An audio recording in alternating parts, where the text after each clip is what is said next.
Well, it's that time of the year, and well, I guess we'll just get into it. It's the most disgusting guitar of the year. Oh, I'm just gonna get nice and slow around all the nooks and crannies so you can see what we're about to deal with here. It's the most disgusting guitar of the year. Oh my. Can you see all that? I mean, man, I don't know what to tell you other than that is, I mean, it's getting into my lungs just being around it. Yuck! That's disgusting! All right, we're a minute and 15 seconds into the video. I want to take a quick drink. As always, my lovely Diet Pepsi with no ice. Good does the body good. Okay, so I have gone through and selected some strings. They are mostly GHS, with the exception of one lonely Diodario 9 to finish the top end. So we'll sit those right over here for the moment. You can see them. There they are. They're right there. And we got to start right out with, I'm not even going to use a clean cloth. I'm going to use this nasty old rag here. Shake the junk off of it. And I'm going to use that to get majority of this dust off of here. I didn't even mention the channel name.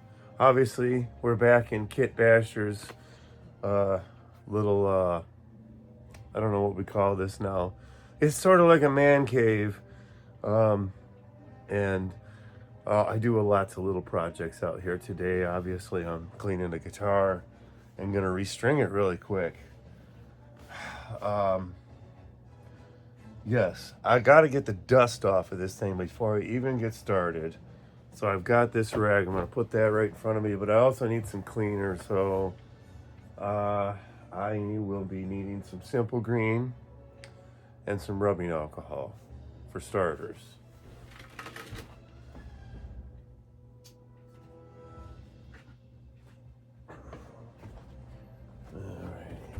And I usually do have a little spray bottle for my rubbing alcohol, but don't necessarily need it.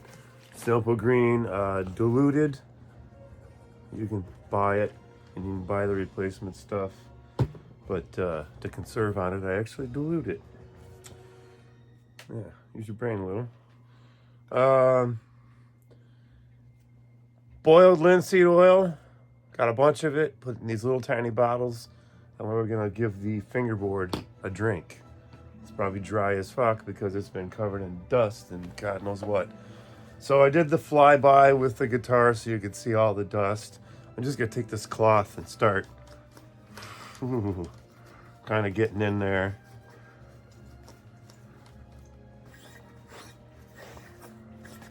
Oh, it's just flying off of there.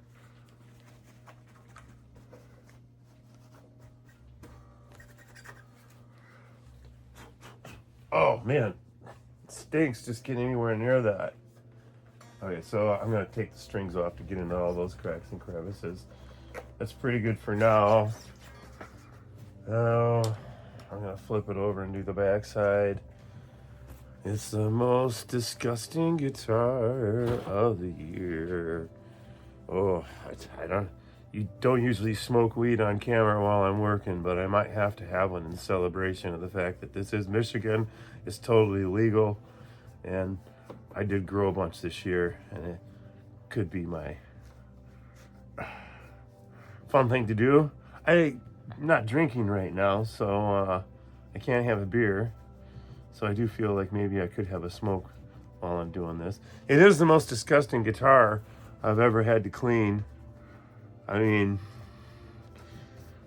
well, I'll take that back. I mean, I did clean a couple guitars, a guitar and a banjo and a keyboard amp last winter from stuff that had been in a fire. And that was pretty disgusting. But a level of respect for the fact that it had survived a fire and, you know, anything's recoverable. So, but I mean, it still didn't stink this bad. Oh, man. If there was such a thing as smell-o-vision where I could just project the awful odor of that nasty, dusty, musty, just the dry, dusty, musty, yucky smell of smelly guitar.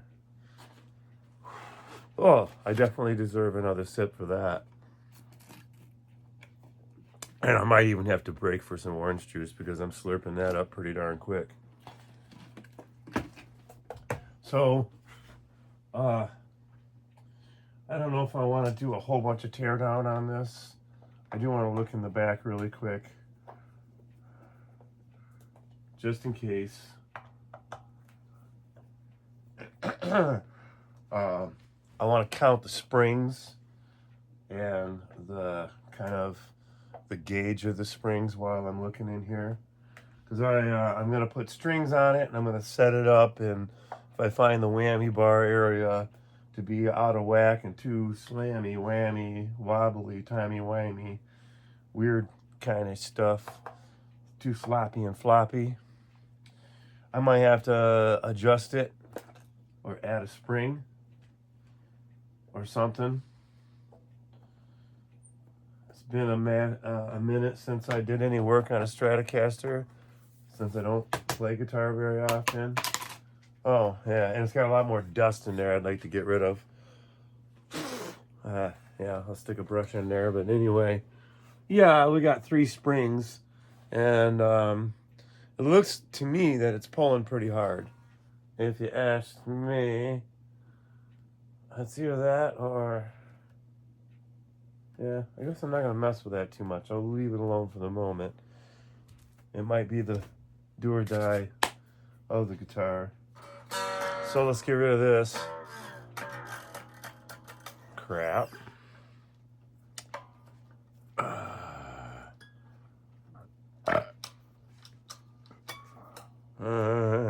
Cut it 1, 2. Okay, that's what I thought. And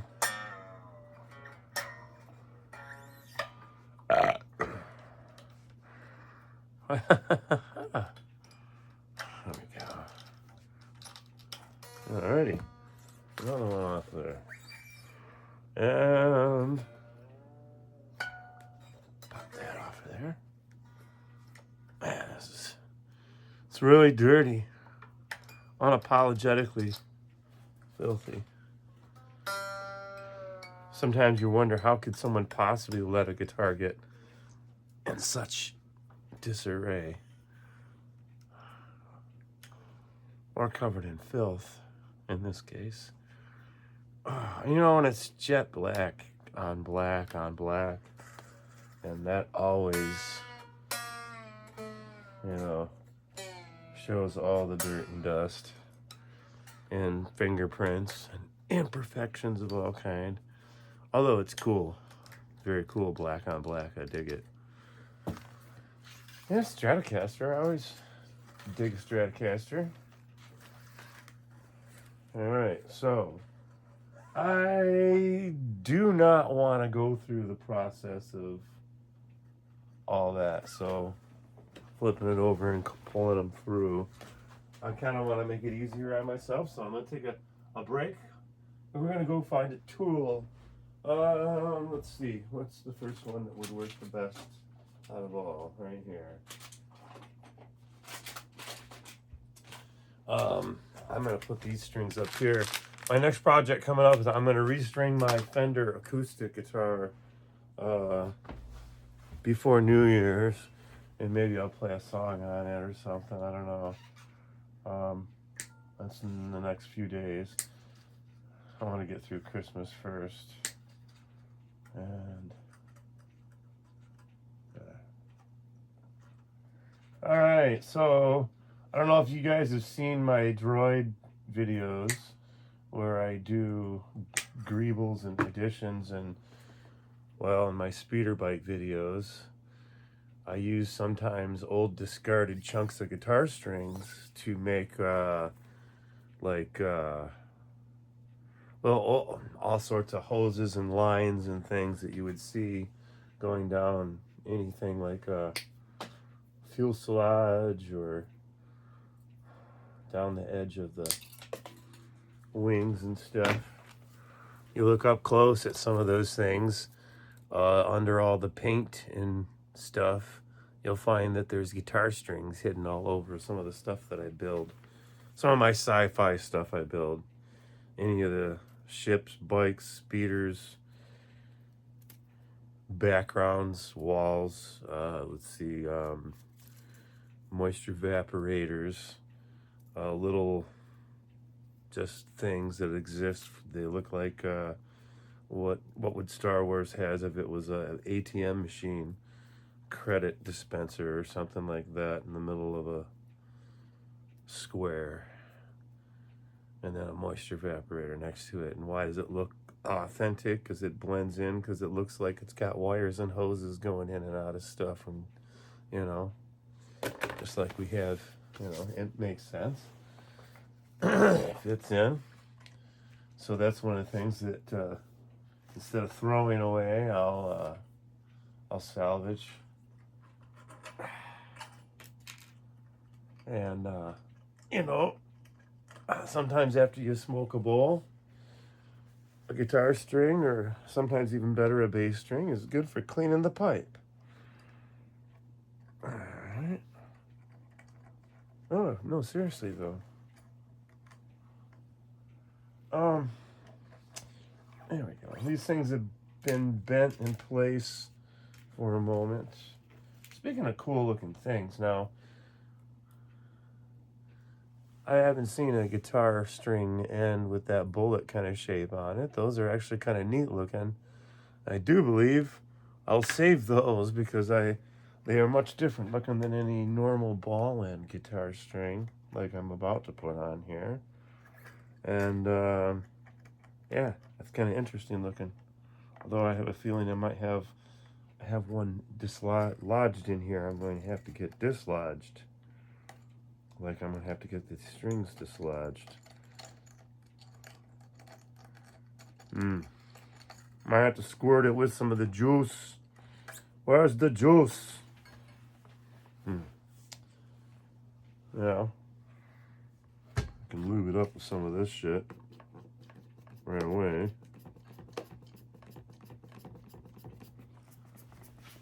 Alright, sometimes this stuff doesn't want to work. What you have to do is put some back pressure on it and then get its flow going. There you go. I'm gonna go ahead and spray the whole thing down at this point.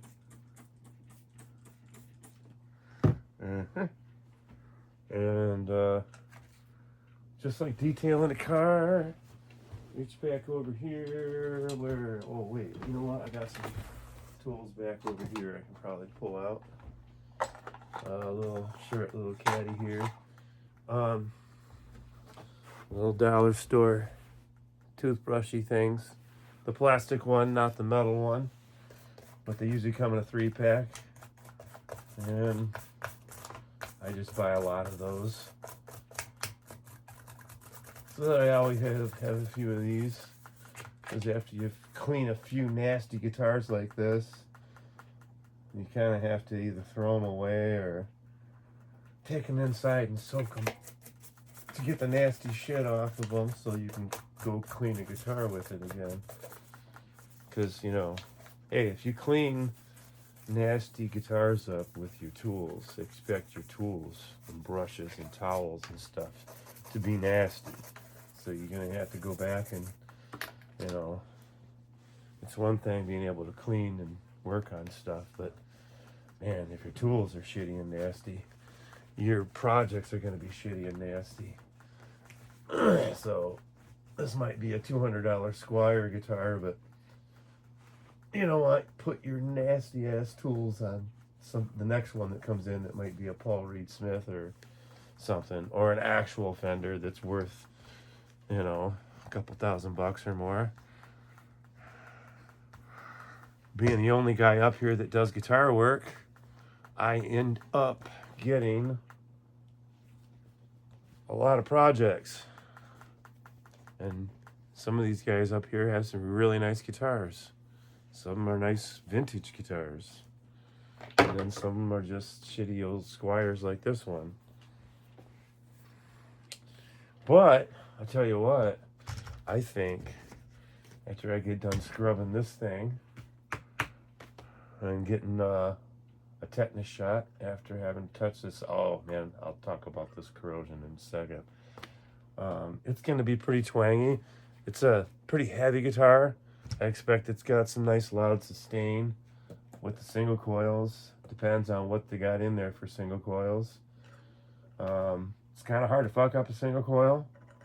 That being said, who knows what they sound like. I gotta somehow get these strings that are in here come out the bottom. There we go, got that one.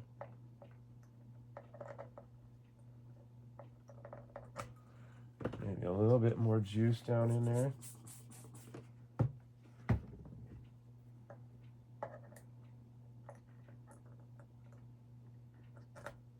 Uh-oh.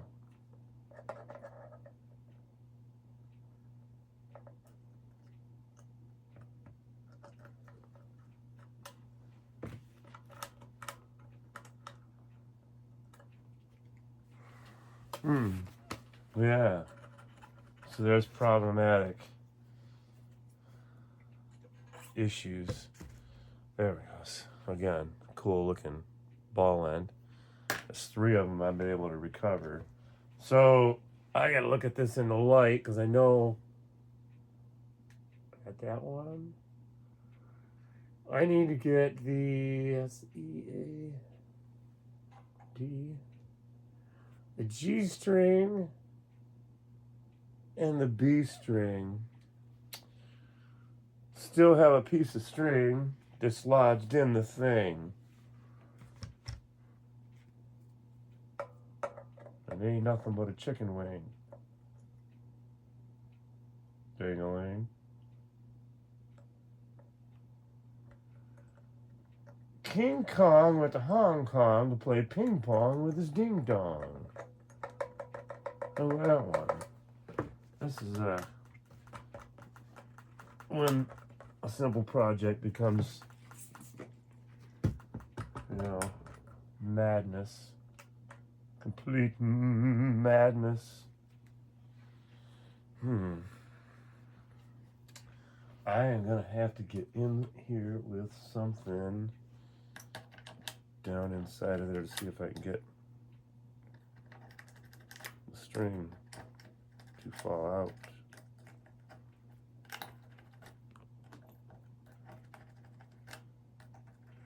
I think I just made it fall out.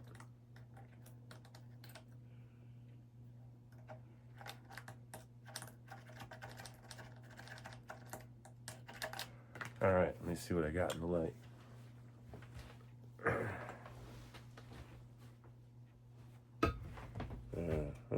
Look at it under this lamp here.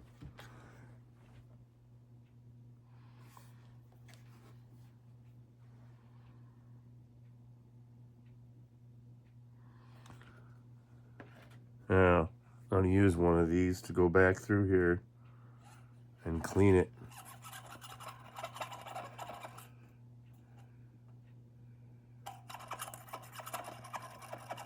That's the E, and then the A, and the D. The D appears to finally be clean. G, B. How's B? B might still have something stuck in it. That's what I'm worried about. And this E is good. So I gotta go to the B string on this side and somehow push that old chunk of string. There is a chunk of a string stuck in there.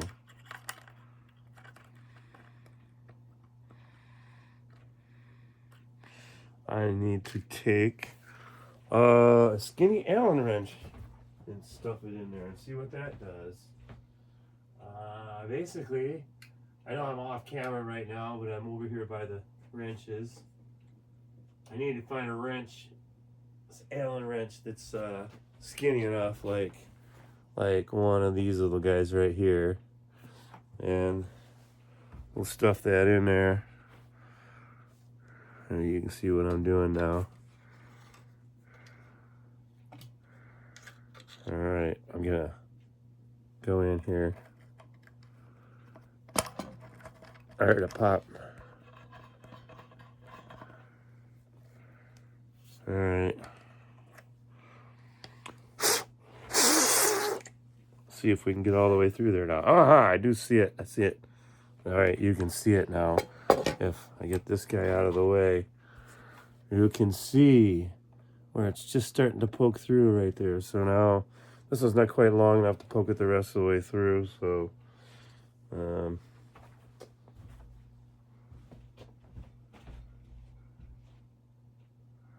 gonna go find a longer one.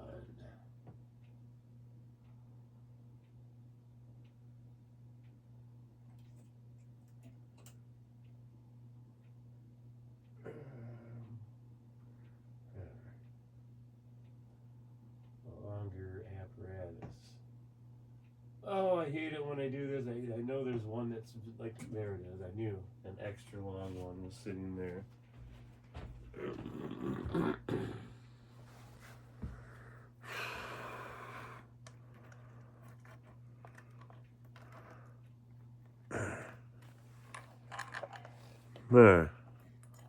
There, I got it out of there. Oops, no, I dropped it on the floor. Anyway, I took that long, lanky, nasty one that was used for a pipe cleaner, evidently, at one point. You know, in Adam Savage's world, he says everything's a hammer. In Tom's world, sometimes everything is a pipe cleaner. You know.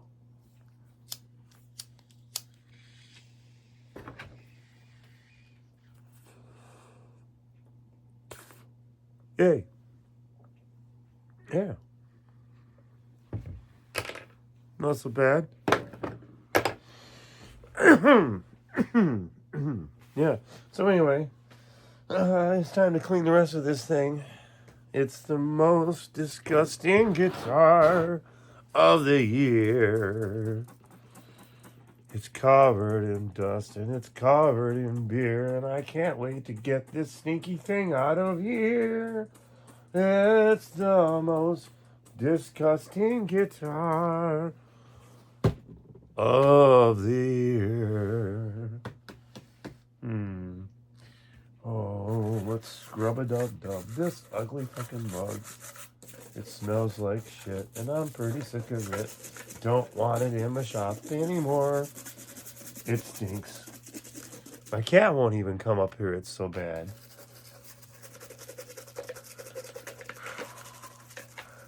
Depends on what we do with this stinky-ass guitar. You know what? You know how...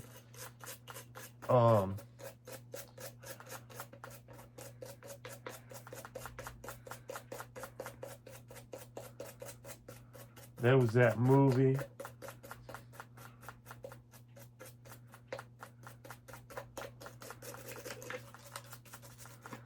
that one movie, and yeah, the guy says, I have had it with these motherfucking snakes on this motherfucking plane. Samuel L. Jackson said that shit, and it was funny as hell. And if he was right here, right now, I'd ask him politely to please say, I have had it with this motherfucking dust and this motherfucking rust on this motherfucking strata motherfucker. Or something like that. It does say Stratocaster. It's a Squire by Fender Stratocaster. Whew. Hey, man. It's an ugly guitar because it's covered in ugly. It's a funky, ugly, yucky, nasty. Just, you know, when you let a guitar get this nasty, it just kind of needs a little love. But not only is it getting a little bit of love and a little bit of scrubbing, it's going into a guitar case that the last project I had in here that I just did, it was brought in, a bass guitar was brought in with a nice little gig bag case, but the bass, it didn't actually fit in it. The headstock kind of poked out at the top a little bit, and you kind of had to push it. You could close it up, but just kind of pushing on the zipper, it wouldn't have been long before that case was toast.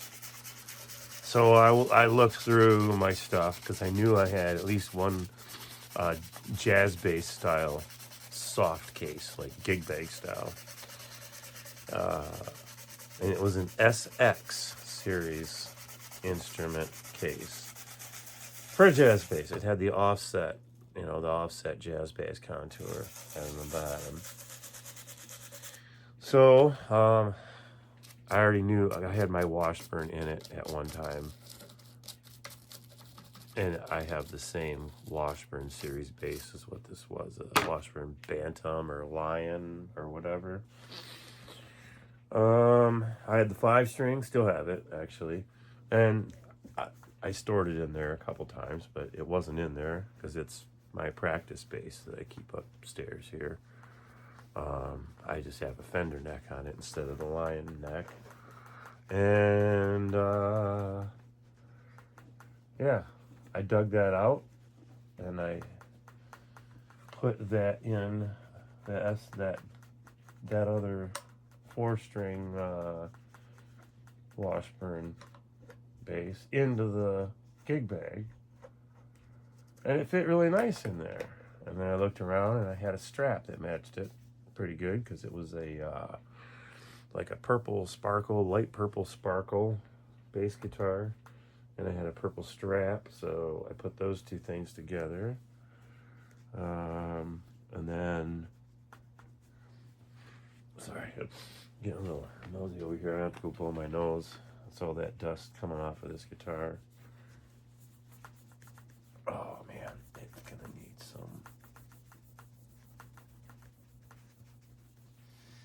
Yeah, I got a good spot right there that really needs to be scrubbed. It's from the mountains of sludge that's been hanging out on it. Headstock is really nasty. I want to get in here and clean that up really good. Sorry, I need to kind of see. So this is one of those things I need to kind of move the guitar back a smidge.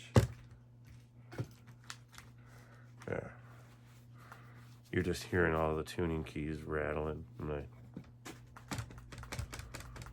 You hear them rattle. That's because they don't have any tension on them. They're loose and sloppy right now because there's no strings holding them nice and tight. But it's a good time to check and make sure everything is snug because sometimes they're just on there. And having the hardware nice and snug and tight is sometimes the difference in having a nice sustained noise-free, clinky, clank-free sounding guitar.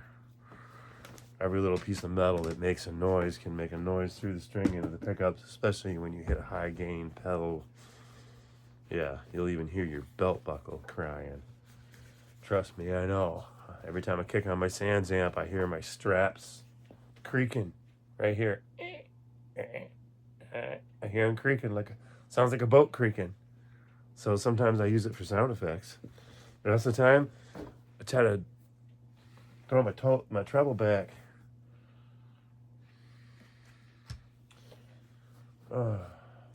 Guitar player looked over at me one time. He says, like, "Do you have a rocking chair over there mic'd up?" And I goes, "Yes. Yes, there's a little lady here knitting the blankets." Play a song, you moron. And you know what? My mom came to a show one time, and there was a little old lady knitting blankets. But she wasn't in a rocking chair. But every time I kicked on my Sans amp, it still sounded like there was a rocking chair. So same thing. I could understand why somebody would think that. I'm just rambling, random stuff, half-truths and fairy tales from Tom's world while I scrub this stuff. So I got some stuff off of there. This is what I'm talking about right here. This is what I got by the camera. Some stuff that's kind of stuck to it. This is probably like a splatter of, could be sneeze, could be snot, could be dog sneeze. It's a pop opening or a beer splatter, some Jaeger thrown across the room, or coffee even. Who knows? Who knows what it is? I can't really judge because I've had some of my nice, most prettiest basses. It probably doesn't look good. I've had some of my nicest instruments barfed on by a baby cat. And, yeah, that's pretty disgusting when that happens. Especially one of my nice music mans, the nice orange Tony 11 I had 3 of. Now I only have 2 again. I wish I hadn't gotten rid of the one, but yeah. I had one that's the matching headstock OLP Tony 11 5-string Music Man copy. And this particular one has been made fretless, and very proud of it. It was a good project that I did. I had very shiny, fretless Jocko style fingerboard. It's got the sparkly pearl fancy pick guard on it. I upgraded the knobs. I did some work. Maybe I think I boosted the preamp a little. Let's see.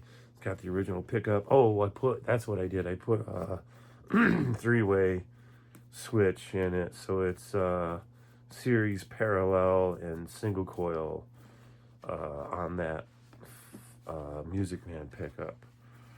And then of course the preamp that came with it, and all that stuff. Anyway, it was a bass I played almost exclusively for a couple years, and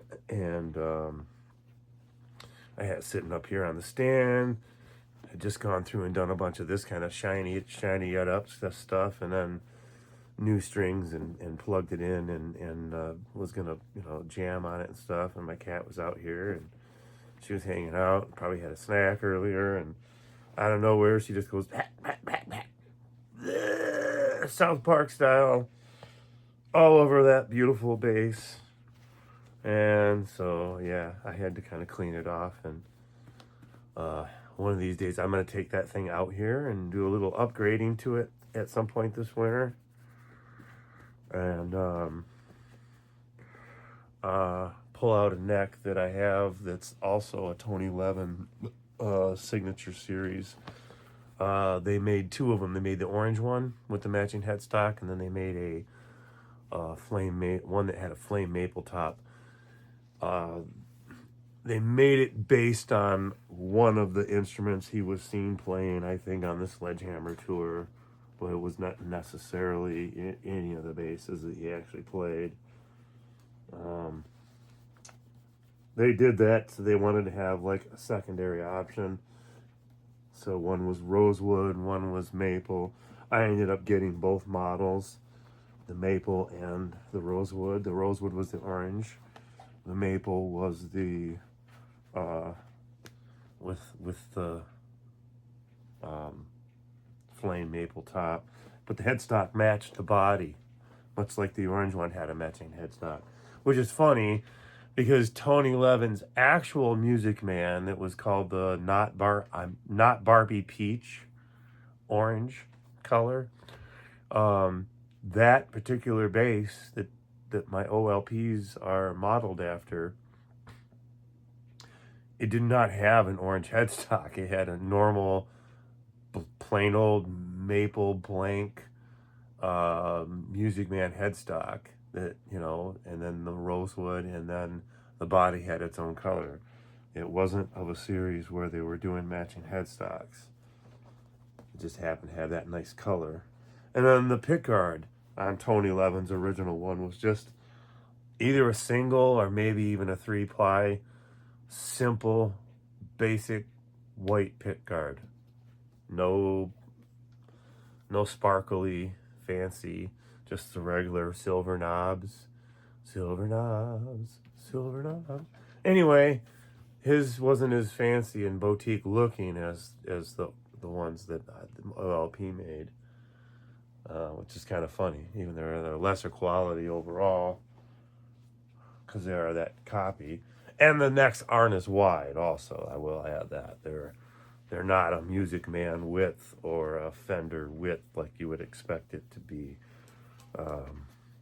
So, and it's also true of the current Music Man, I don't know what they call that, Sterling line or whatever, sub-series or Sterling line. Basically, what they did when they pulled the license for the OLP line and stopped allowing those reproductions or those particular copies,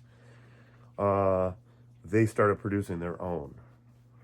I don't know if it was through some of the same factories or what, but anyway, I'm rambling. The moral of that story is, if I ever find the correct body for my other Tony Levin neck, I will have 2 fretless Tony Levins. One being the existing orange one, the second one being the one with the maple neck. Hopefully with a green body. I think it would look awesome with like a surf green or mint green body or something like that. So, crossing my fingers that I run across that. I'm crossing my fingers that I run across that. That's kind of... Alright, I'm almost there. I'm just getting some... wiping down some grunge. Oh, I found some other nasty shit here. Alright, so I gotta...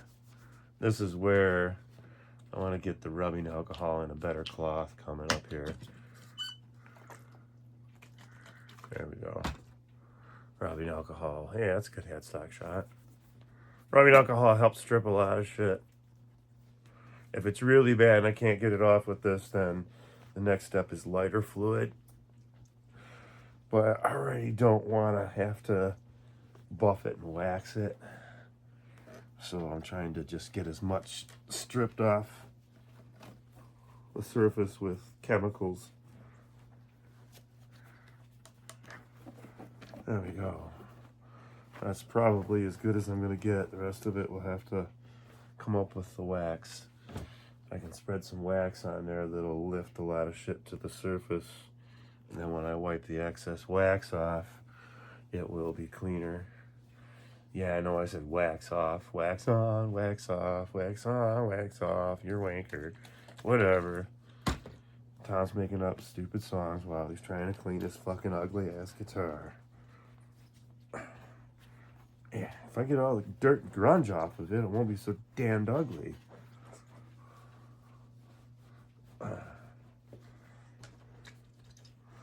Oh, that's the line from Planet of the Apes, from the old one. I kiss you, but you're just so damned ugly. And that was the ape to the human. Funny stuff. Okay, so we're ready. I'm going to take this and juice it up, because it's dry as a bone. This is that boiled linseed oil. I just got it in a little container. I bought a couple of these containers at Rite Aid or one of those places. I can't think of the other one.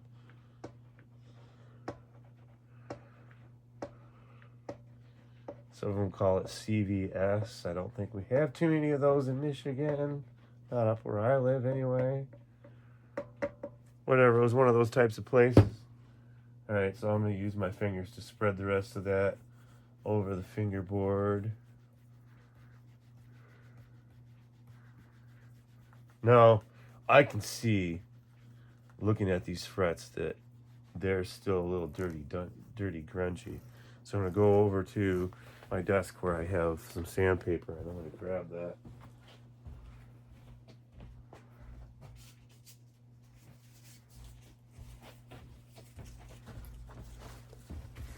So this is like a 400 grit something or other, but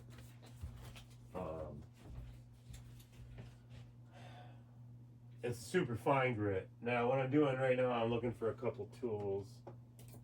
Again, I have a lot of tools magnetized to the wall over there so that they're out of the way, they don't get lost, or they don't grow legs. Right here, it's a fret protector. See that? I'll put it over these frets really quick, and I'm just going to clean them.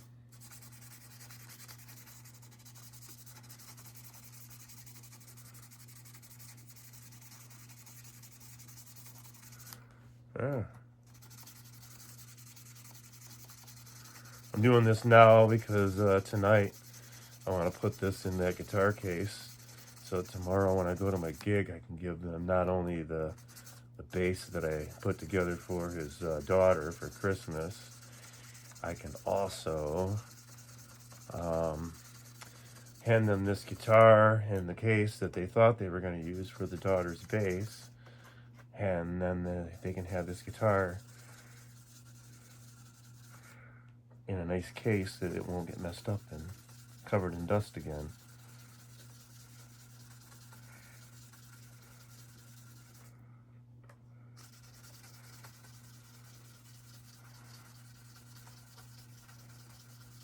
All right.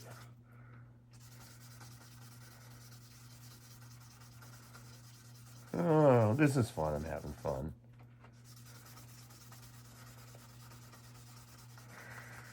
Oh, I'm going to have to walk outside for one moment after I get up to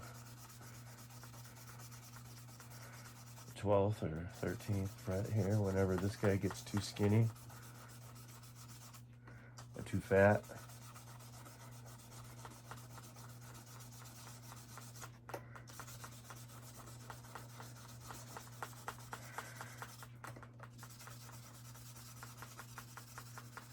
I think I can get all the way up there with this thing just about before I have to switch.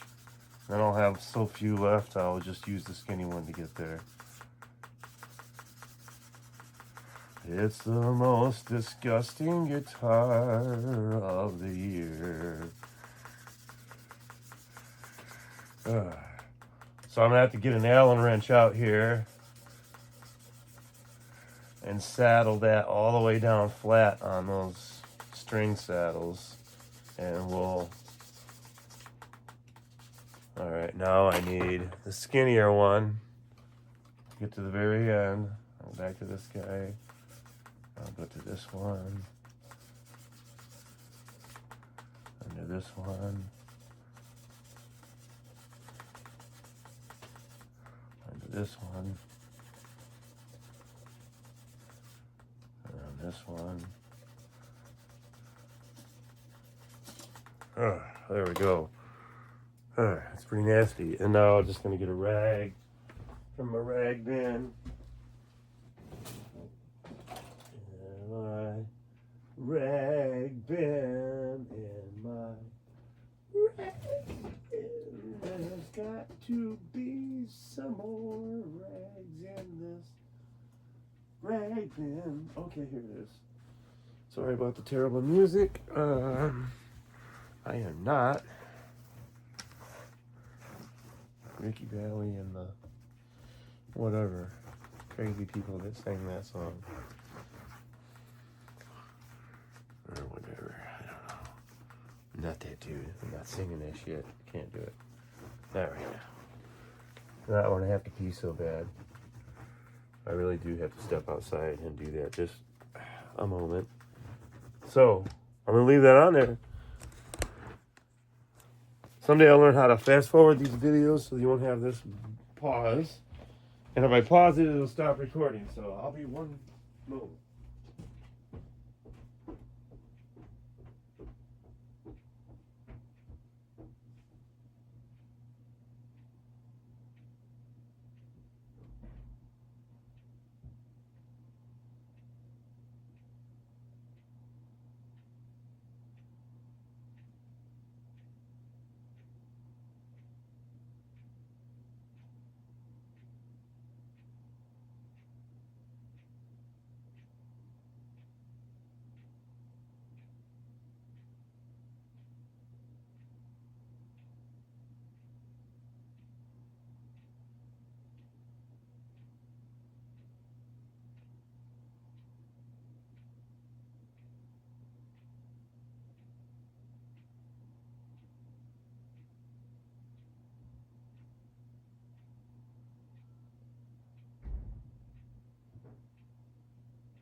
It's the most disgusting guitar of the year. Oh boy.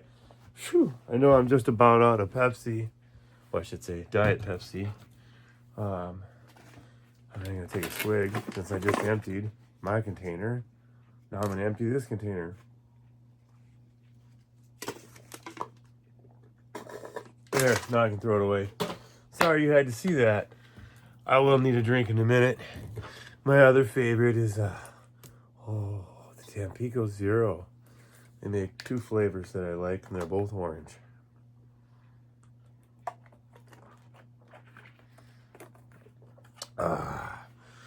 One's a citrus punch, and the other one's another something punch. They're both delicious.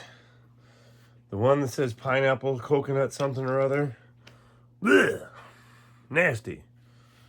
Make me want to puke. So, these saddles don't feel right.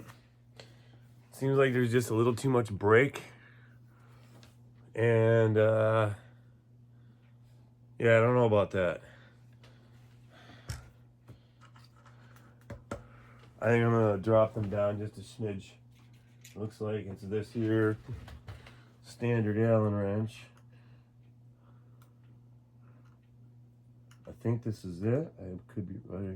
Let's see what we got here. These are just kind of stuck. So I need to come down here to this end and take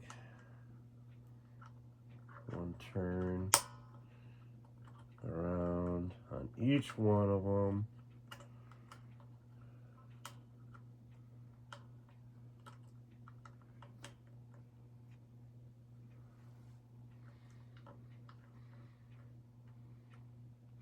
And it looked like the action was pretty high. I didn't measure it. The reason I didn't measure it because you saw the dust. If this was just a typical restring, I probably would have measured the height of the fingerboard and done the neck straightness checker and all that garbage, but I didn't even check the neck on this. I suppose I'll have to check the neck straightness and make sure the truss rod functions as it's supposed to. We'll do that in a moment. As we're restringing it up, probably.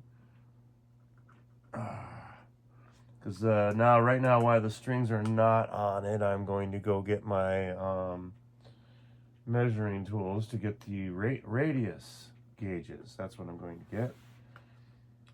And we're going to check the fingerboard radius. And that fingerboard radius is going to give us our string height adjustment. Because with a fingerboard radius tool, and you'll see how that works, is I will measure with the tool while the strings aren't on it, and that will tell me which one it is. Probably 9 inches or something, I'm guessing, on this guitar. 9 or 9.5. I doubt it's anything tighter than that. And then that same tool, I'll be able to put it underneath of the strings and get the correct height. And you do that by getting your E string, your high E and your low string adjusted at the correct height that you want it, or it. I usually just go by my string gauge tool. And then with that understring radius gauge, it allows you to literally drag it up underneath the strings and copy the radius from the underside of the string. You know, so that's important, because that's where it counts. This underneath of the string is where it's going to rattle against the fret, so you kind of want to get the right radius going across that underside. So I end up adjusting it like a breath above where it needs to be, and then like slowly dropping it when I do it. And you'll see, because I know I'm going to have to readjust all of it because of what I'm doing right now.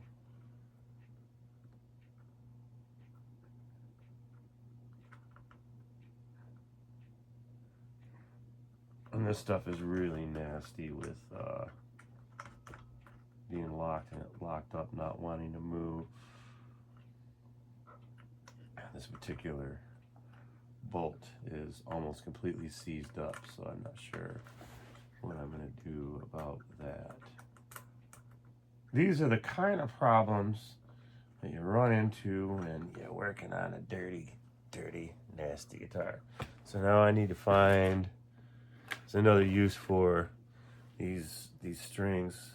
They're all coiled up like this. They're real kind of stiff, so you can use them like kind of like you do with the toothbrush to get in and get to something, scrub something. So I'm going to take one of these guys and I'm just going to isolate it from the rest like that and use that to bite down into this Allen wrench head and see if I can clean some rust out of there. What's going on is these two dissimilar metals, they're creating oxidation against one another. I need this. So that's causing it to develop that rust that you see building up around it. And then you add condensation, oxygen around any of that stuff, and moisture, then rust is just going to naturally appear. And I can see, if you saw the puddle of mud that I'm developing right here, it's almost unfair to have, it's just terrible. If you could look in there, I don't know if you can see that. Around that, there's a big puddle of mud right, if I'll point it out with the strings, right in there. That's the rust coming out of there, and that's what's not allowing me to get the Allen wrench in there. So I think I can go to the thicker string now, and I'm just going to have it in my lap for a second.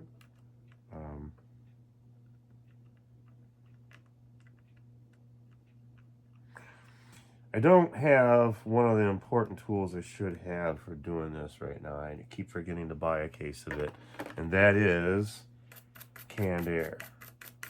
Because I'm using my bass to do this, and I should have the canned air to get it. Or a little air compressor out here, which I think is probably more likely to happen. Okay, so there's that.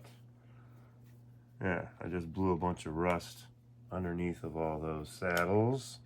I want to try to get some of it out of there if I can.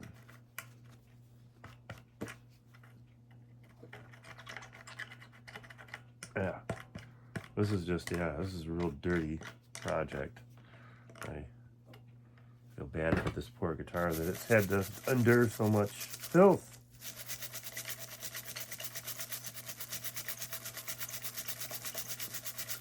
There, I'm just scrubbing that. And then to get that grungy stuff out of there that I just created by scrubbing those, I'm just going to go get some, what do they call them? I don't want to call them toothpicks because that's not what they are. Q-tips, not toothpicks. Considering that I'm going to stick it in my ear as well as clean a guitar with them. These guys. I just created that grungy mess on these saddles, so I'm going to use this to go in, around, and under all of those and kind of wipe all that dirt and rust and shit out of the way and kind of mop it up at the same time. And these are, I want to say $10 a dozen, but that would be considered expensive for what they actually cost. They're Q-tips, man. You know, they're not the ones I stick in my ear, though. I get the new fancy ones that go a little bit deeper into your ear and kind of like, got like bumps in them. And they, somehow you turn them and they pull stuff out of your ear you would never believe was in your ear. First time I cleared my ears with them was pretty amazing. I had an eargasm in each side of my head. And, yeah, I could, you know, this sounds crazy, but I could hear better.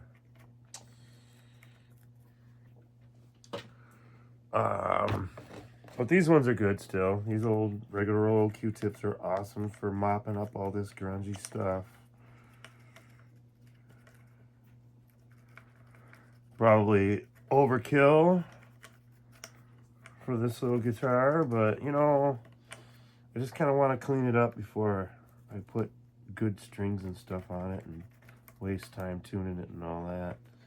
I just lost my tip of my Q-tip under that saddle, so now I gotta get in there and look for it. Doggone it.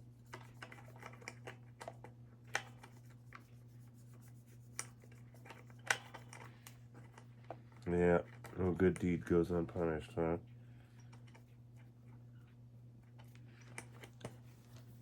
I lost my Q-tip. I think it's right here. Oh, there it is. I can get it out of there now. I see it.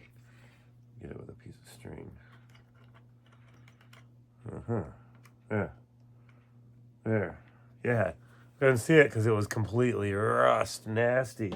Anyway, that looks a little better under there. Now maybe I can slip this towel under there and wipe the rest of it out from under these saddles.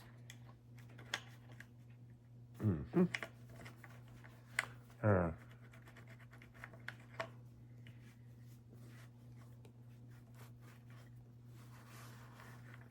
that took some out of there. There. All right. That's good for now. That's a lot of gunk that I just yanked up out of there.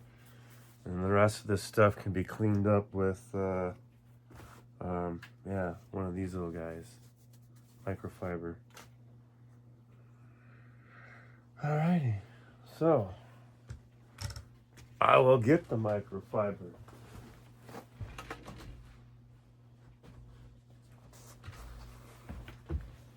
And with the microfiber, we'll go ahead and take a little rubbing alcohol.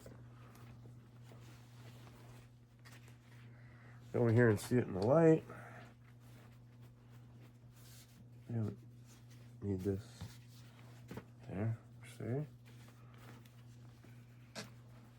Remember, this whole project is all about cleaning this thing up.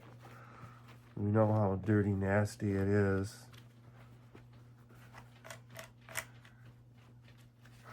And, you know, I wish I would have gone into the local music store one time before they closed and gotten some of my stuff back off of the bench that was in there a couple years back, because I had brought in all my whammy bars to help solve a couple of missing whammy bar problems. And we had a giant cup full of mostly one size whammy bar for standard Stratocaster whammy bar. But there were multiple thread sizes, and there were Fender, and then also Gibson style, and then also Kahler style in there. And then there's a difference between Strat and Squier,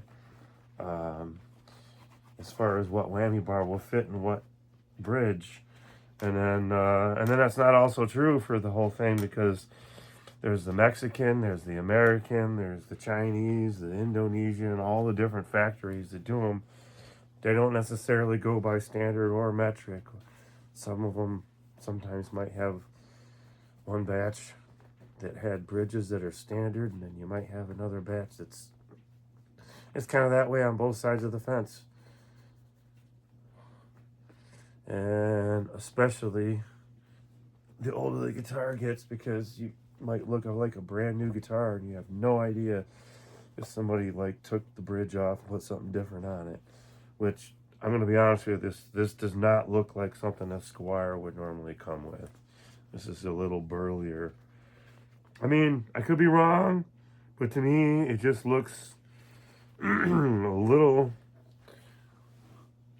Look at them saddles. To me, that looks a little more higher end than your typical Squier guitar. Now, granted, this does have the matching headstock, so it's a little fancier. But, still. Okay, it's enough rambling while I clean this thing up. It looks pretty damn good. I wish I had more time. I would have considered putting a nicer pickguard on there.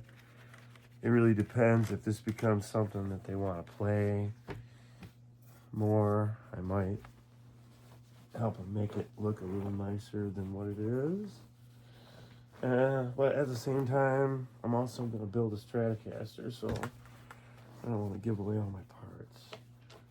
Depends. If it sounds really nice and it's worthy of a nice pearly pickguard, I might throw one on there. We'll see. Who knows? The guitar player likes Stratocasters. And who knows? Maybe they'll tune it down a half step. And we'll start doing some grunge songs in half step tuning. It's been talked about. I'm kind of down for that. Okay, so now I guess it's the moment of truth. I take this guy, get it out the way, and I'm going to set the guitar down for a moment, very carefully. I don't want to get all that dirt from the ground on it, but I got some spillage over here, and I want to keep getting the guitar wet every time I set it there, so there, oh, that's good. Now I can lay this back, and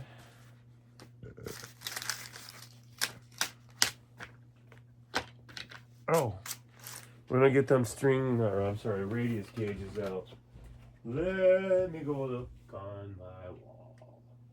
Where to put it? Right here.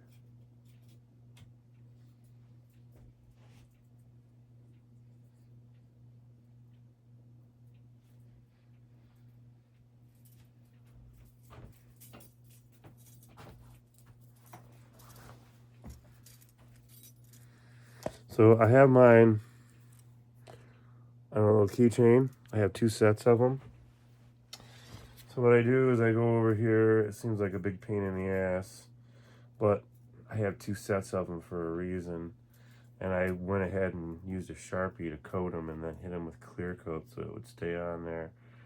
But you got your 20 gauge and your smallest being 725. So I'm going to rule that out right away. It's probably not 725, and it's not. I can see I can see that there's light coming through there. Okay, so it is not that. Is it 9.5? My guess is 9.5 or 12.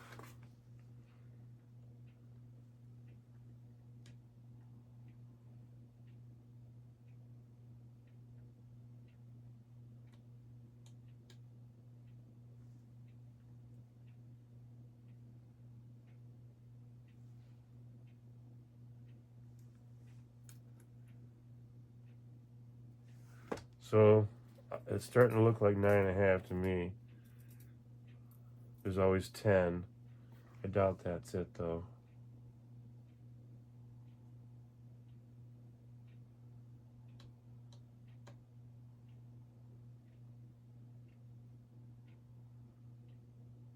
No, it's not 10. It's 9.5. I'm sorry, yeah. It is going to be 9.5. So it's that blue one right there. So I don't have to really think too much about it. What I can do is remind myself by leaving this one straight up on the table. But that one's not very stiff. It's kind of a floppy, flimsy metal. So I try to keep those ones on there, and I use it just for reading the fingerboard. Now that I know which one it is, I'm going to go grab the set and grab the only one I need.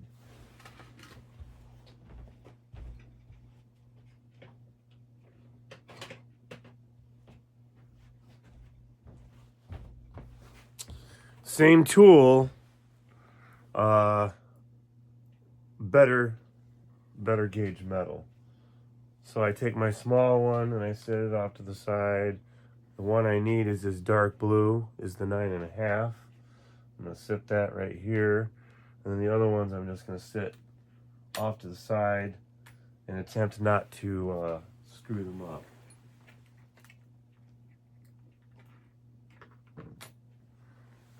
Okay. So when I get the strings back on, I'm literally going to put that underneath of the strings, and I'll get the E string to the height it needs to be, and the other E string and the height it needs to be, and then all the other strings will ride just to the edge of that. And then all measurements should be true, and everything should be wonderful, harmonious, and lovely. So, I know I'm going to need some trimmers. I see them right over there. This is a number 42. It's going to be our E string. I'm going to put our low E string on here. So,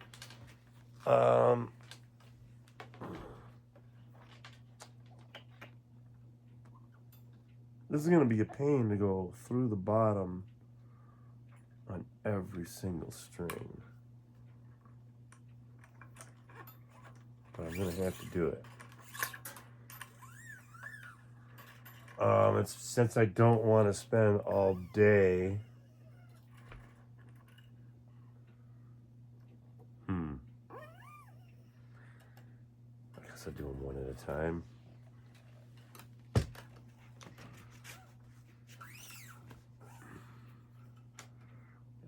two, three. There we go.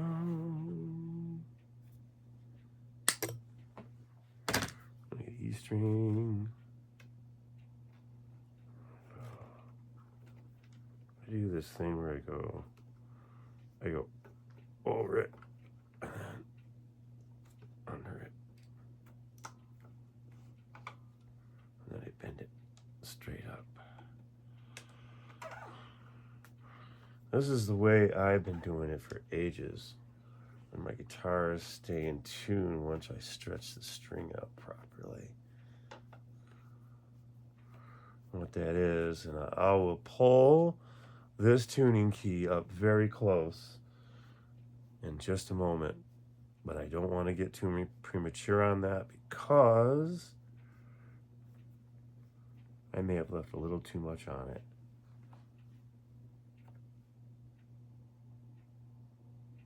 I did. My bad. I always make that mistake. I always think I need to leave a little extra, but you go to the tuning key you're going on, Go 1, 2 more, and nibble it off. If I just do that, then everything will be fine.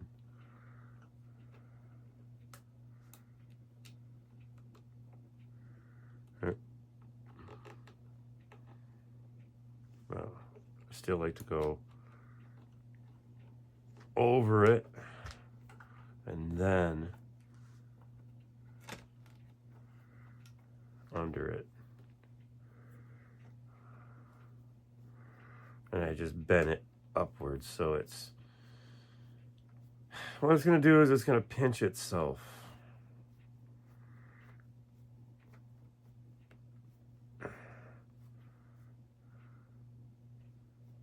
And it'll keep tension on the end where it's sticking out. So much so that it'll keep it from slipping.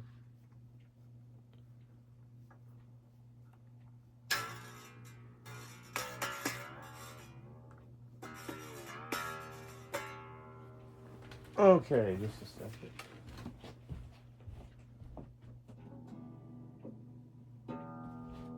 It's an E.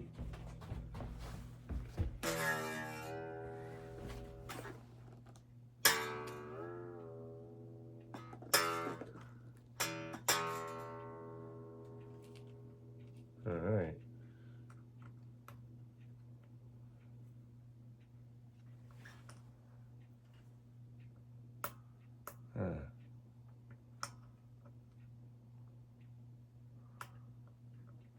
And we'll see what we can do with that. I'm having a hard time moving that little saddle. I might have to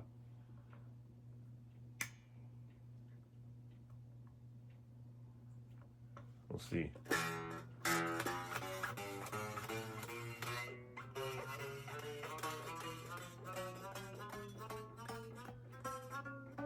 That's good enough. It plays all the way up.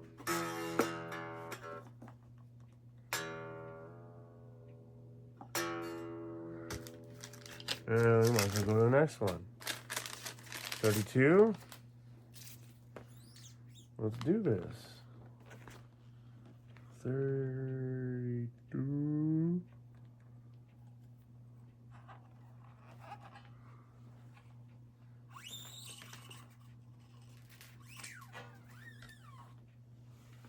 Oh, okay, okay. All the way up there.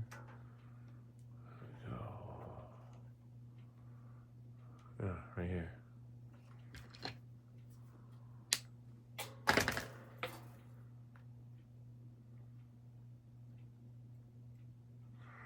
Go through just a little.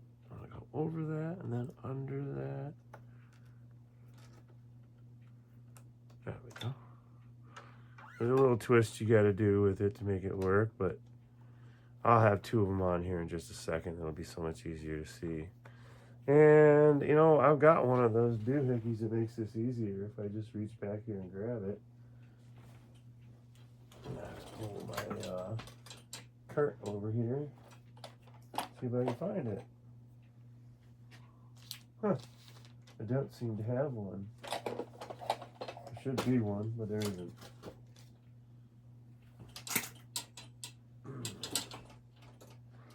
I was going to grab one of the whirligigs that lets me turn that, and tune that at the same time. I do have something even fancier I could use.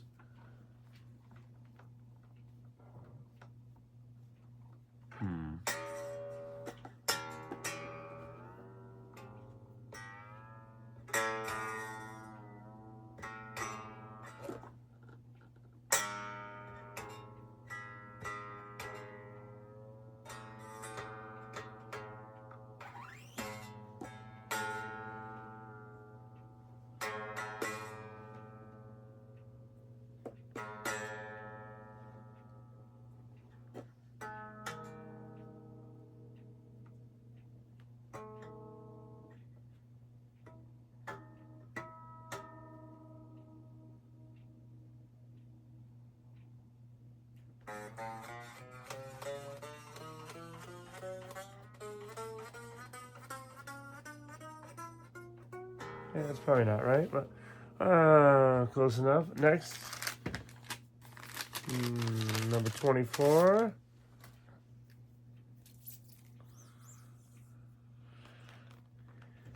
It's the D string, the D string. We got 3 strings and it's a D string. And, oh yeah, everything's upside down. I'm getting confused.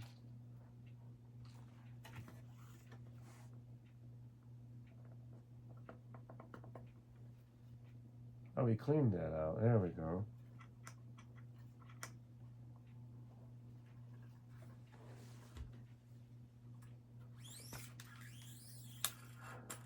There it is.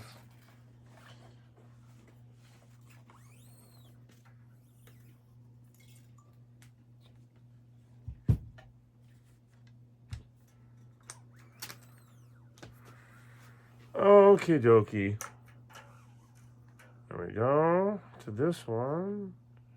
There we go. We go 1, 2, 3. There we go.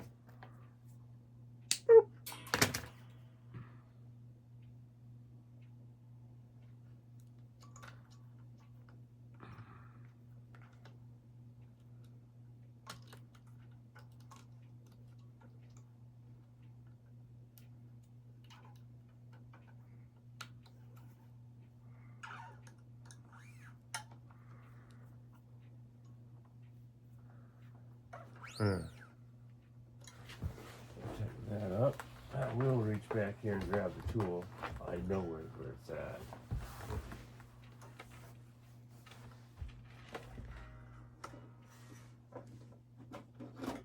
There, it was quite a reach, but there it is. I can get around my chair.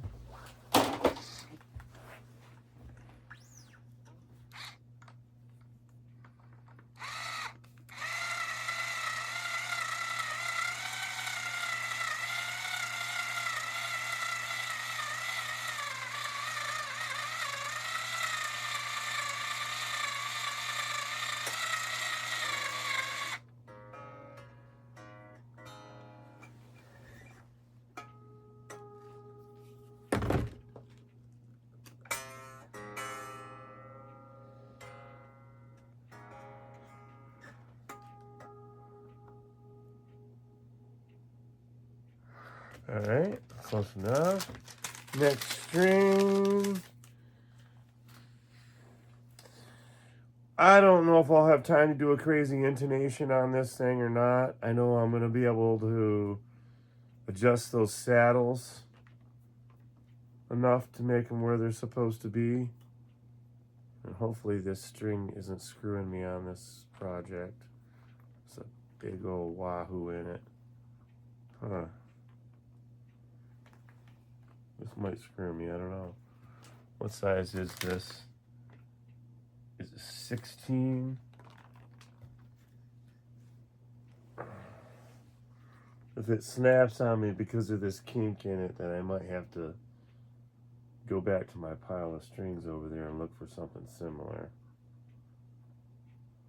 All right.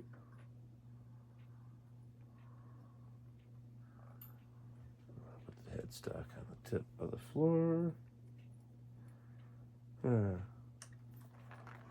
See what happens when I get. I mean, I've been cutting quite a bit off, so hopefully that gets past where I need to cut it. Where that kink is, which I am quite sure it's just gonna do fine. It's gonna be part of the wrap, so it'll be fine. So I'm gonna go in. This time I'm not gonna cut it.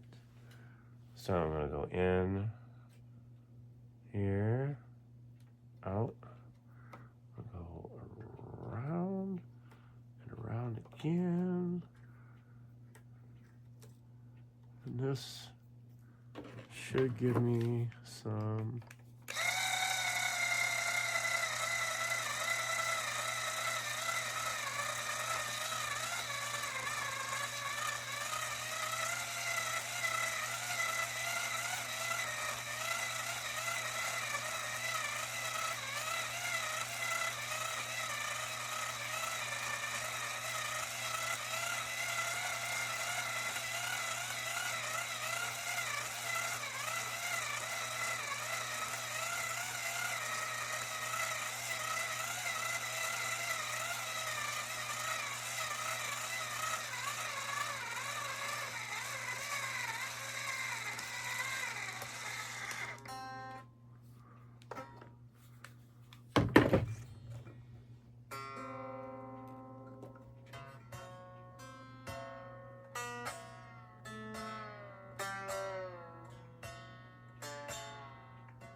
I think I stretched that one quite enough. All right. Number 11. This is going to be our B string.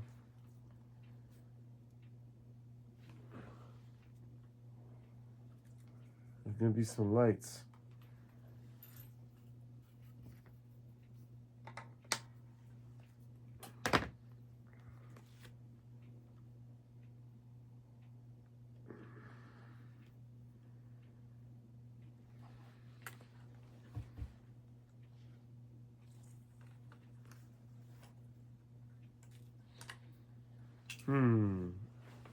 I know one thing. It's I recognize the smell of that linseed oil and the fresh, clean smell of a guitar that's been,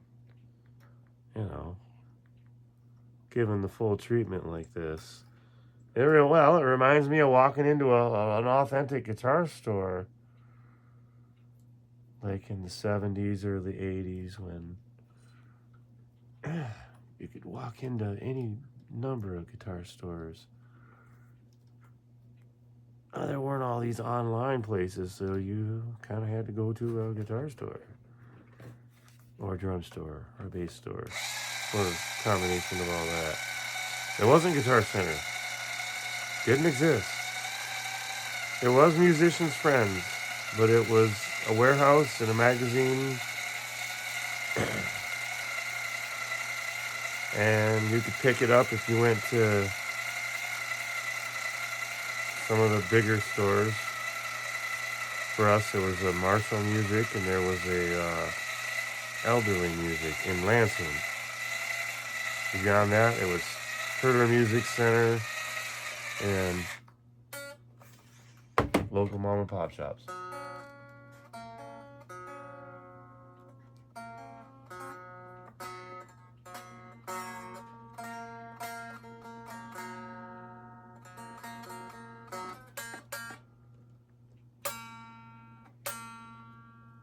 All right, last one.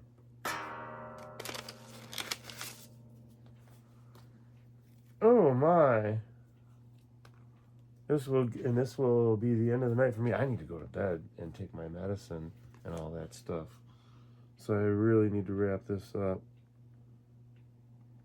It was the most disgusting guitar of the year.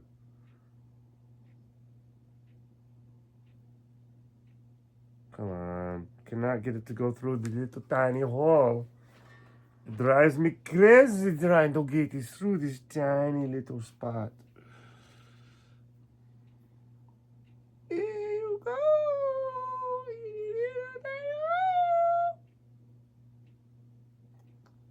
That's happened. Hopefully there's not a part of another string stuck in there. That would suck. No, I think I got it.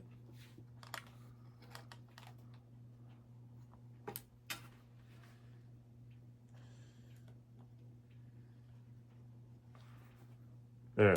It's a teeny tiny little string. A twang little number 9. So let's go to about there. And these strings are so old, they already have like spots on them, and they're unopened strings, but they're just ancient. So I'm using them because, gosh, I don't know how long they've been in there, but I don't have any place to go to buy strings for this, or I would. And I want to get rid of this thing. And I'll see them tomorrow. So I can get rid of this.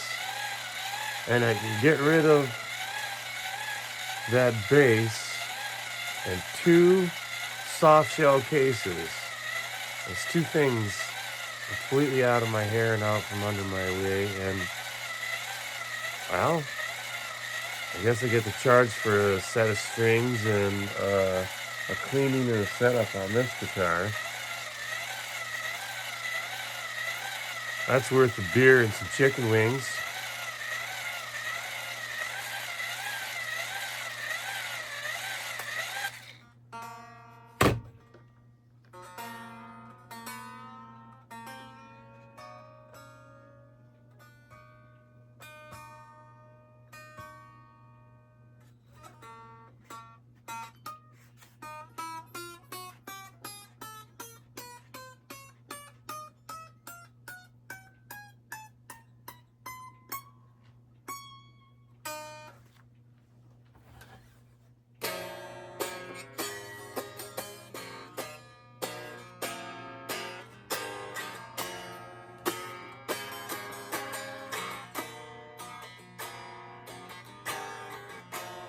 Ziggy played guitar, jamming good with wit and gift, and the spiders from Mars.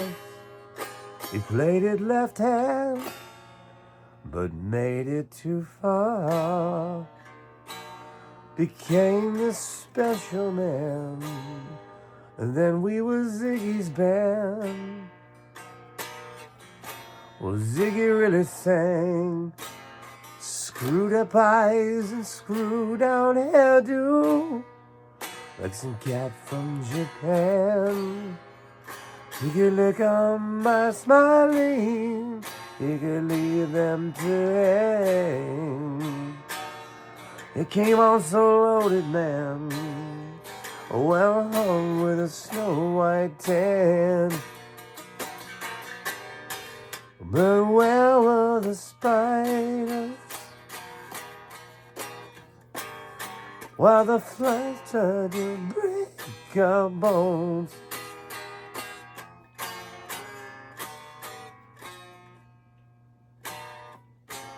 I forgot it. Oh, just a beer light to guide us. So we bitched about his fans, and should we break his sweet hands?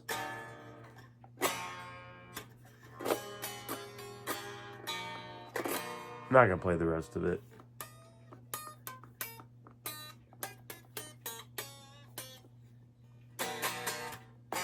Blue Jean just met a girl named Blue Jean.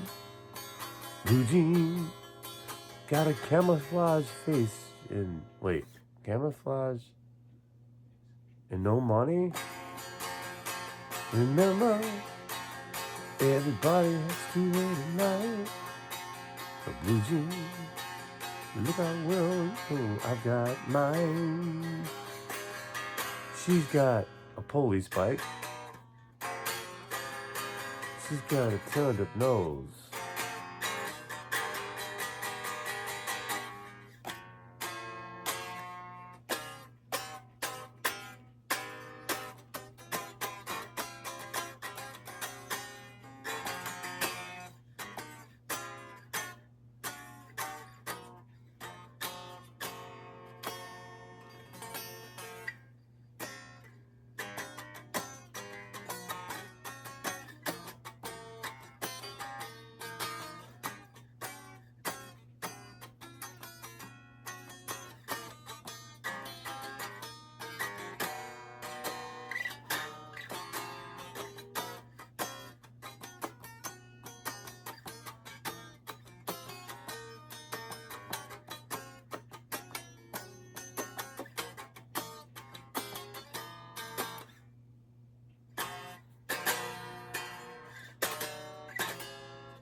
Oh. What is that?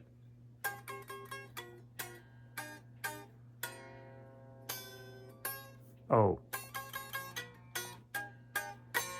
That's where it's at. I have to learn it on the guitar to teach my guitar player how to play it.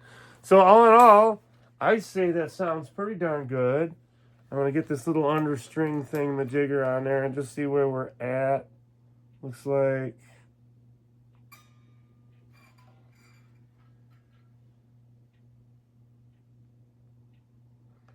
yeah, I need to put some releaser on that and see if it releases overnight, and I can check it in the morning. In the meantime, yeah, all these other saddles are kind of way out of whack. Like that's way out of whack.